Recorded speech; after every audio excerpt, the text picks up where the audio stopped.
first week back in the hospital at the beginning of February.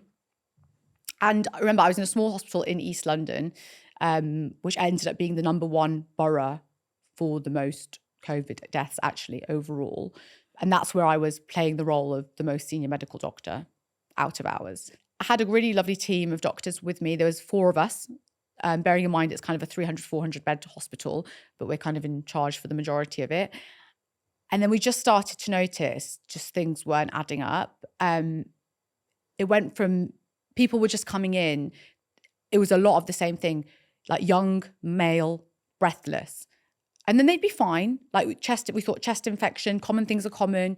That's the way you're learnt to deal with things in medical school. You like rule out what's common, rule out what's the most, dangerous thing, and then treat accordingly as per guidelines, as per your experience. And then what was happening is in the middle of the night, out of nowhere, from about 2 a.m. onwards, we've got a series of just crash calls. So this is when the nurses put out the emergency alarm when someone's deteriorating acutely and they need the entire crash team to turn up very quickly. So that includes the medical team, the intensive care team, the anaesthetist.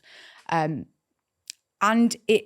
there was about 8 crash calls that night, which I'd never experienced before, like in the past 6-7 years, that time of being a doctor.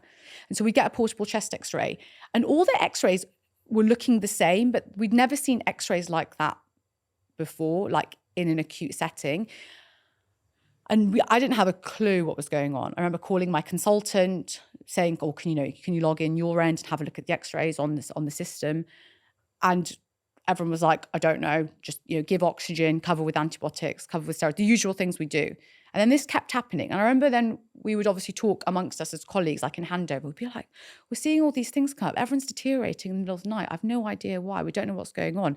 And then we'd obviously heard of COVID, but the way the government and the news had explained it is that it was like still not really in the UK, and it would kind of just come to a section of the UK. Obviously, what we quickly learned was our borough in London was one of the first and one of the worstly affected. And it just, from that first week of February, it just completely spiraled. If you're wondering where this clip is coming from, look up People Are Deep on YouTube.